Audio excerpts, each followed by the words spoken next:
Olen Ranjit Kumar Prabhakaren, Intiasta kotoisin. Hämeenlinnassa asu viime 9 vuotta. Olen ehdolla kevään 2011 eduskuntavaaleihin sosiaalidemokraattinen puolueen listalta. Minä työskentelen vanhusten kanssa lähihoitajana Voutilakeskuksessa Hämeenlinnassa. Olen kunnallispolitiikassa mukana kunnanvaltuutettuna. Minulla on tärkeä hoitohenkilökunnan jaksaminen. Vanhainkodissa tarvitaan lisää hoitohenkilökuntaa, joka voi antaa vanhuksille läheisyyttä ja rakkautta.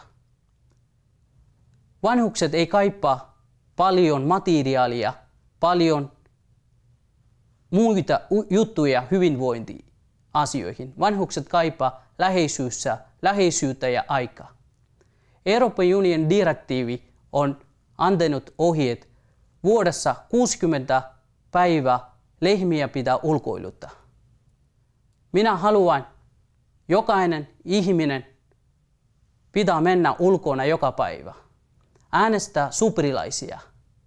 Me voi muuttaa Suomen sosiaali- ja terveysasia parempaan suuntaan.